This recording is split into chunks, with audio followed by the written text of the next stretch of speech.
Hello friends, history with सपना में आप सभी का स्वागत है। फ्रेंड्स, अगर आप लोगों ने मेरी वीडियो को अभी तक लाइक नहीं किया, सब्सक्राइब नहीं किया तो प्लीज़ सब्सक्राइब कर लीजिए ताकि ज़्यादा से ज़्यादा वीडियो और सबसे पहले नोटिफिकेशन आपको मिल सके। ओके। तो फ्रेंड्स, कल हमने टॉपिक स्टार्ट किया था थानेश्वर का वर्धन राजवंश। ओके, तो हमने हर्ष को कंप्लीट किया था कल। अभी हम आज गौड़ नरेश शशांक, ये जो शशांक था, ये शशांक थे, ये हर्ष के टाइम पीरियड के थे। ठीक है, हर्ष का समकालीन शासक गौड़ नरेश था। हर्ष चरित की एक पांडुलिपि में शशांक का नाम नरेंद्र गुप्त भी मिलता है। ऐसा क्वेश्चन में आ सकता है कि नरेंद्र गुप्त किसका नाम मिलता है हर्ष चरित में, तो हमें पता होना चाहिए कि शशांक का नाम मिलता है। शशांक एक कट्टर शिव था। इसके सिक्कों के ऊपर शिव तथा नंदी की आकृतियाँ मिलती हैं। इसने बोध गया के बोधि वृक्ष को कटवाकर गंगा नदी में फेंकवा दिया था। ओके, मतलब ये बौद्ध धर्म का इसे बौद्ध धर्म बिल्कुल भी पसंद नहीं था। ठीक है,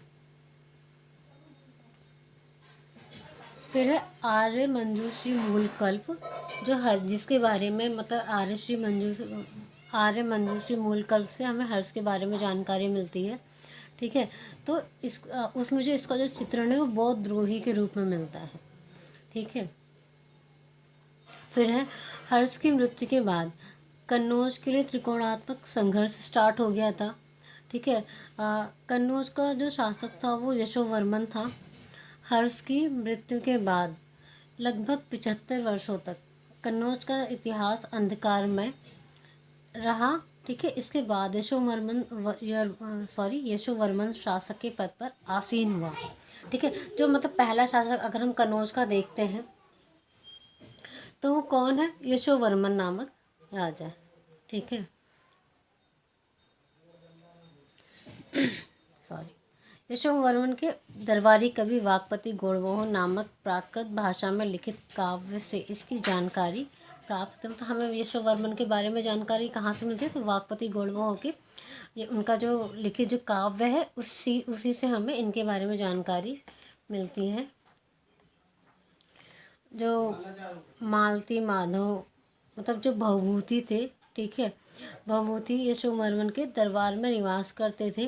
ठीक है, जो इनकी रचनाएं हैं मालती माधव, उत्तर रामचरित और महावीर चरित, ये तीनों भवभूति की हैं। क्वेश्चन में आ सकता है भवभूति किसके दरबार की शोभा बढ़ाते थे या किसके राज सभा में रहते थे, तो हमें पता होना चाहिए गौड़ नरेश कन्नौज में यशोवर्मन के राज दरबार में भवभूति रहते थे।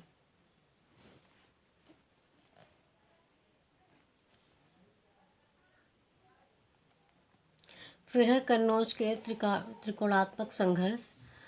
साम्राज्य के लिए 9वीं शताब्दी में 3 प्रमुख शक्तियाँ उभरी। ठीक है, तो कौन कौन सी थी शक्तियाँ इसमें? गुर्जर प्रतिहार थी, पाल था, राष्ट्रकूट था। ठीक है, इसमें जो त्रिकोणात्मक संघर्ष प्रारंभ हुआ इन तीनों के बीच में, ठीक है, इस संघर्ष में प्रतिहारों को ही सफलता प्राप्त हुई।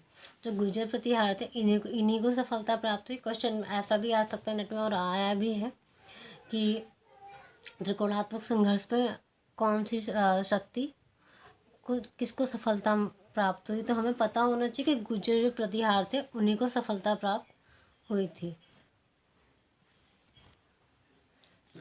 तथा कन्नौज के ऊपर उन्हीं का आधिपत्य हो गया था। फिर उसके बाद जब कन्नौज का जो संघर्ष समाप्त हुआ, गुर्जर प्रतिहार मतलब उनका राज्य स्थापित हो गया। ठीक है, तो कन्नौज पर उनका शासन हो गया। उसके बाद सीमावर्ती राज्य कुछ उभरे। ठीक है, तो मौर्य काल में कश्मीर अशोक साम्राज्य का अंग था, जिसने वहाँ श्रीनगर राज्य की स्थापना की थी। क्वेश्चन में ऐसे भी आया था कि नेट में कि श्रीनगर राज्य की स्थापना किसने की थी, तो हमें पता होना चाहिए अशोक ने करवाया था। फिर कारकोट वंश, कारकोट जो है वो 7वीं शताब्दी में दुर्लभ वर्धन नामक व्यक्ति ने कश्मीर में कारकोट राजवंश की स्थापना की थी। ठीक है, कारकोट का ही जो एक राजा था ललितादित्य, उसने सूर्य का प्रसिद्ध मार्तंड मंदिर बनवाया था। क्वेश्चन में आता है प्रसिद्ध मार्तंड मंदिर किसने बनाया था, तो हमें पता होना चाहिए कि ललितादित्य ने बनवाया था। फ्रेंड्स, मैं वो सारे इम्पॉर्टेंट क्वेश्चंस आपको मैं दे रही हूँ जो भी नेट में आते हैं या आए हुए हैं, क्योंकि जो मेरी बुक है उसमें से 90% क्वेश्चंस पेपर में आते हैं।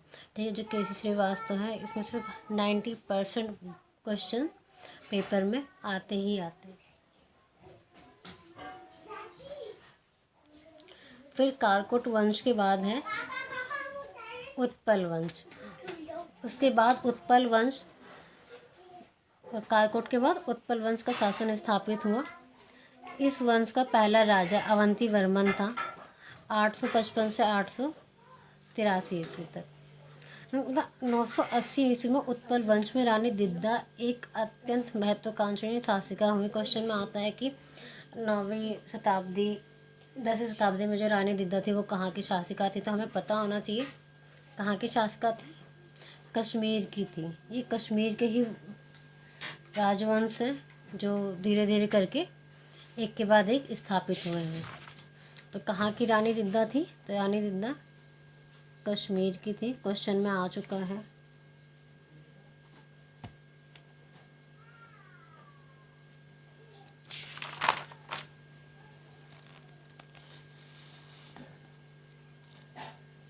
फिर है उत्पल के बाद आता है लोहार। इस वंश में ऐसा कुछ खास नहीं हुआ।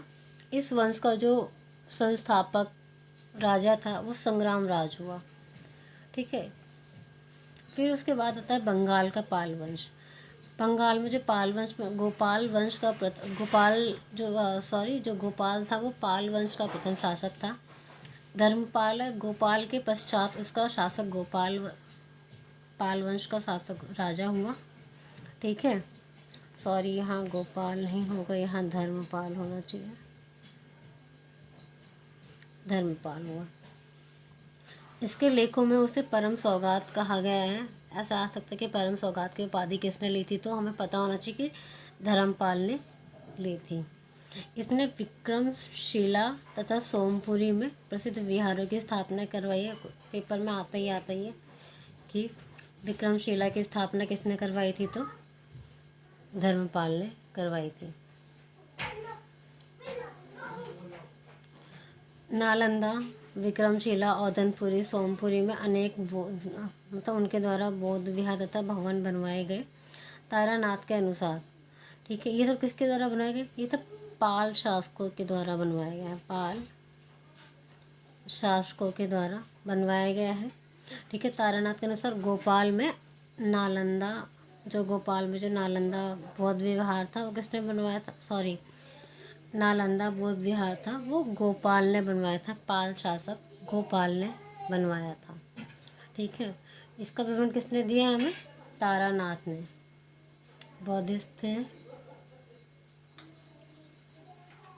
ऐसा भी क्वेश्चन है जैसे कि मैंने आपको पहले बताया था कि कौन सा मंदिर ईंटों से बना है, कौन सा मंदिर पाषाणों से बना है, पाषाण से बना है, तो जो सिद्धेश्वर मंदिर है, ठीक है, ये ईंटों का बना है तथा इसके समस्त बाहरी भाग भी ईंटों से ही ढके हैं। ये इम्पोर्टेड है।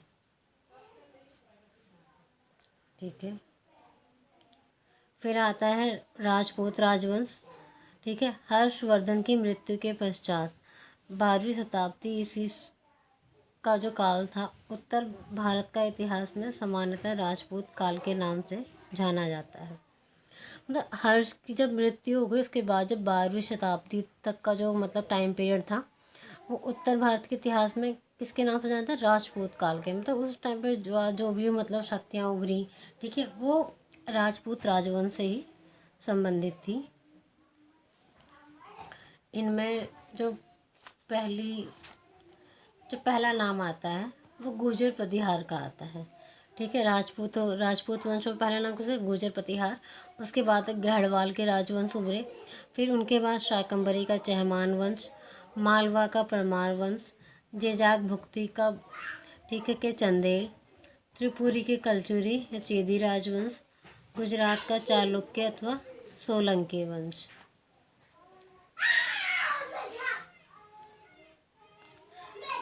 भाग, भोग, बलि, धान्य, हिरण्य, ऊपरी कर, उद्रंग, उदक भाग, ये सभी करों के प्रकार हैं। कृषक राज्य की भूमि की सिंचाई के लिए जल के भाग के रूप में कर देते थे, इसे उदक भाग कहा गया है। तुरुस्क दंड नामक कर जो मुस्लिम जनता से लिया जाता था। तुरुस्क दंड एक कर का प्रकार था जो मुस्लिम जनता से लिया जाता था। ठीक है, तो फ्रेंड्स आज के वीडियो में इतना ही।